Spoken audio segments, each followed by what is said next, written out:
से कहे तब भी आपको गुस्सा आएगा। इसी तरीके से आपको कोई पूछे अल्लाह भी कि अल्लाह ही नहीं, अल्लाह ही मददगार अल्लाह है, गरीब नवाज कोई नहीं, गरीब नवाज अल्लाह है। गरीब नवाज मतलब समझते हैं? गरीब का मतलब आप समझ रहे हैं? गरीब फकीर, गरीब का मतलब यानी मोहताज, नवाजने वाले नवाजने, गरीब को नवाजने वाला, गरीब को देने वाला। गरीब को देने वाला कौन है? अल्लाह। कोई गरीब नवाज नहीं है, सिर्फ अल्लाह है। कहाँ है आप? इमाम साहब आपको 100 रुपया दे देंगे या 100 रुपया से मदद कर देंगे तो ये मददगार हो जाएंगे? मददगार अल्लाह है। इमाम साहब एक जरिया है। आपके अब्बा ने, आपके भैया ने दिल्ली से 1000 रुपया भेजा। अब्बा ने या भैया ने दिल्ली से 1000 रुपया भेजा। और कैसे भेजा? तो मोबाइल का जमाना है, एक दफा टिपा पैसा आ जाए। उस पैसे को लेकर डाकिया आया, उस पैसे को लेकर डाकिया आया। पैसा किसने दिया आपको? डाकिया ने दिया। तो देखने में तो लग रहा है डाकिया ने पैसा दिया, लेकिन पैसा देने वाला असल कौन है? आपके भैया या अब्बा है। इसी तरीके से आपने, आपकी किसी ने 100 रुपये की मदद कर दी तो असल में मदद करने वाला वो नहीं है, मदद करने वाला अल्लाह है। अल्लाह ने उसकी दी। दरख्त पर फल नजर आते हैं, दरख्त पर फल नजर आते हैं, दरख्त पर पत्ते नजर आते हैं। तो दरख्त पर फल कहाँ से आए? हम बोलते हैं क्या, लीची के पेड़ से हमने लीची को तोड़ा, तो लीची के पेड़ में लीची कहाँ से आया? आम के पेड़ में आम कहाँ से आया? गेहूं आपने कहाँ से लाया? खेत से लाया। खेत में कहाँ से आया? जमीन के अंदर से आया। जमीन को खोदिए, जमीन के अंदर आपको गेहूं मिलेगा? बोलिए ना भाई। या कहिएगा दरख्त से आपको आम मिला, तो दरख्त के नीचे आप खोदेंगे तो आम मिलेगा? नहीं मिलेगा। आखिर कहाँ से आया? घुमा फिराकर आप यही कहेंगे कि कोई ना कोई जात जरूर है जो नजर नहीं आ रही है, दिखाई नहीं दे रही है, लेकिन वो भेज रही है। दरख्त पर आम किसने भेजा? लीची के दरख्त पर लीची किसने भेजा? धान, ये खेत के अंदर धान किसने उगाया? चावल किसने उगाया? टमाटर किसने उगाया? बैंगन किसने उगाया? गोभी किसने उगाया?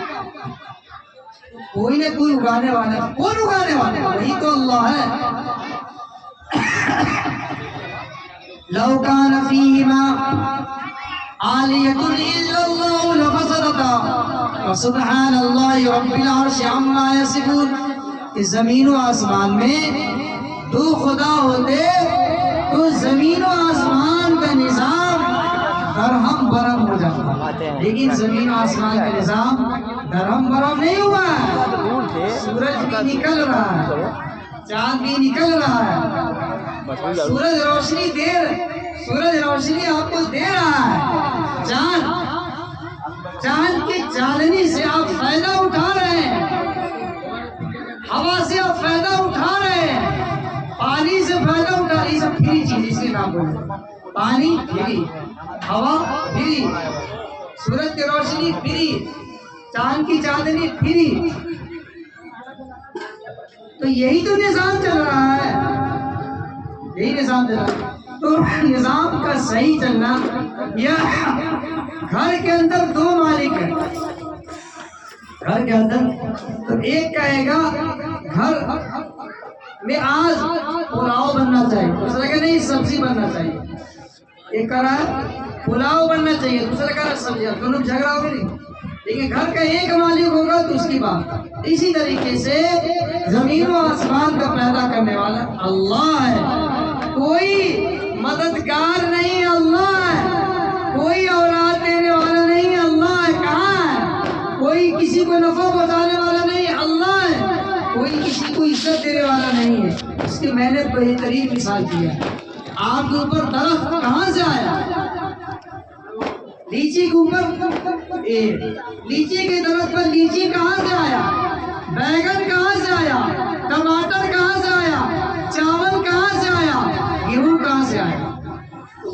मिलाकर आप यही बोलेंगे कि कोई नहीं कोई देने का। कौन देने वाला है?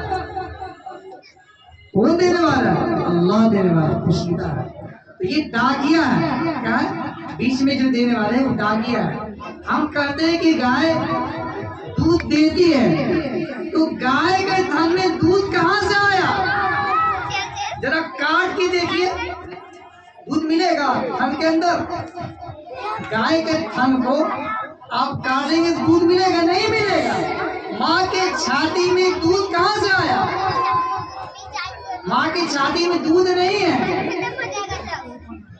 बल्कि अल्लाह माँ की छाती में दूध रखता है। और जब तक बच्चा माँ के पेट में न हो, छाती में दूध नहीं होता। जब माँ के पेट में बच्चा आता है या बच्ची आती है, अल्लाह ताला माँ के पेट में बच्चा या बच्ची है, उसकी ग़िज़ा का इंतजाम माँ की छाती में करते हैं। माँ की छाती में दूध किसने डाला? अल्लाह ने। गाय के थन में दूध किसने डाला?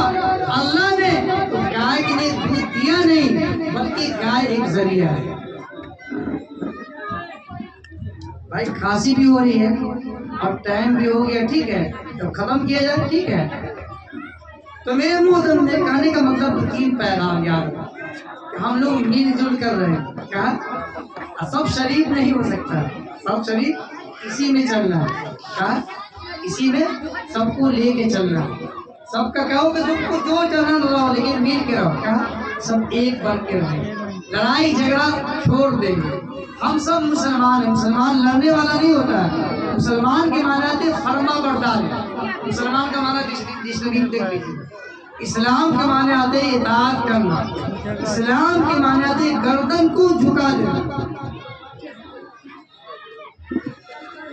वला मन अस्लम वजहहु लिल्लाहि व हुवा मुहसिनुन फलहु अजरुहु इंद रब्बी वला खौफुन अलैहिम वला हुम यहज़नून। इस सही मानों में मुसलमान वो है, सच्चा पक्का मुसलमान वो है, मुसलमान कहलाने का मुस्तहिक वो है जिसके अंदर 2 बात। पहली बात वो अपने आप को अल्लाह के हवाले कर दे। बरामन अस्लम वजहहु, अल्लाह के हवाले कर दे। मेरी कोई हैसियत नहीं।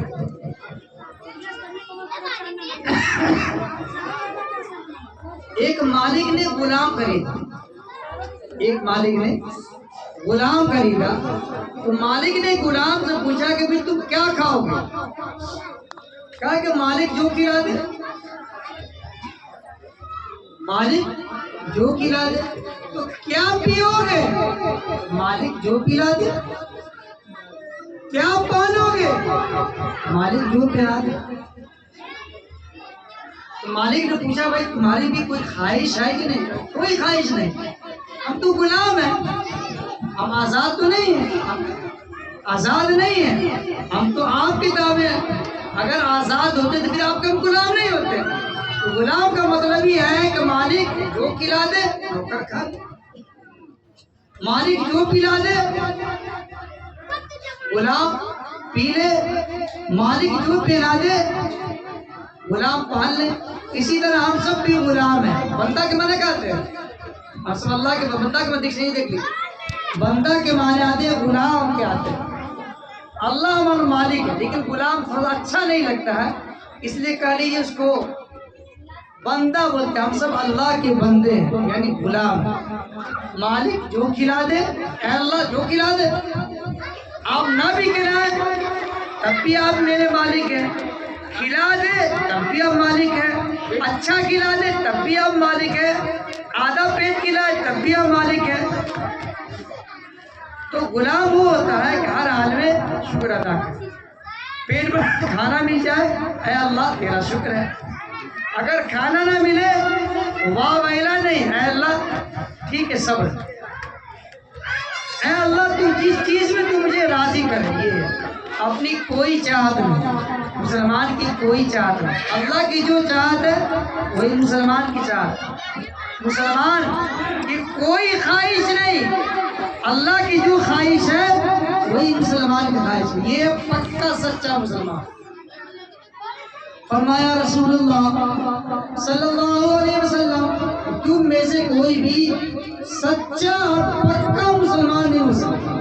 तुम में से कोई भी सच्चा और पक्का मुसलमान नहीं हो सकता जब तक के उसकी ख्वाहिश, उसकी चाहत उस दीन के ताबे ना हो जाए जिसको मैं लेकर आया, यानी इस्लाम। तो इस्लाम हमारी तबीयत पर गालिब हो, लेकिन हमारा हाल क्या है कि हमारी तबीयत इस्लाम पर गालिब नहीं। इस्लाम हमारे अंदर दाखिल हो जाए, इस्लाम हमारे अंदर दाखिल हो जाए, लेकिन हमारा हाल ये है कि इस्लाम को बाहर खींच नहीं, हमारे अंग अंग में ईमान दाखिल हो जाए। चेहरे से पता चले ईमान का, लिबास से पता चले ईमान का, जाहिर में ईमान और दिल में ईमान। सब आदमी आहत करेंगे इंशाअल्लाह हम पक्का सच्चा मुसलमान बने। पहले इंसान बने, पहले हम सबका इंसान, इंसान उसको कहते हैं जिसके अंदर इंसानियत है। इंसान का मतलब उन्स, इसलिए हमें तरस आ, दूसरे पर गुस्सा ना आए, क्या तरस आ, ये वो इंसानियत। नहीं बोलते तुम्हारे अंदर इंसानियत नहीं है, यानी मुरब्बत नहीं है, तो इंसान हुआ जिसके अंदर। और मुसलमान तो बहुत आला बात है, मुसलमान इंसान से ऊपर है। अरे आसान होने क्या है, इंसान मुसलमान तो इंसान के ये कहना, मुसलमान तो इंसान से ऊपर है। पहले हम इंसान हैं, उसके बाद मुसलमान है। तो हमें इंसान पहले बनना है और मुसलमान बनना है। मुसलमान भी पक्का सच्चा होगा। आजान का मसला सुन लीजिए, कहीं भी आजान हो रहा जवाब देने की जरूरत नहीं है। अपने मस्जिद की आजान होगी उसका जवाब देना जरूरी है। अपने मस्जिद की अजान हो रही नहीं हो रही, 7:45 बजे अजान है।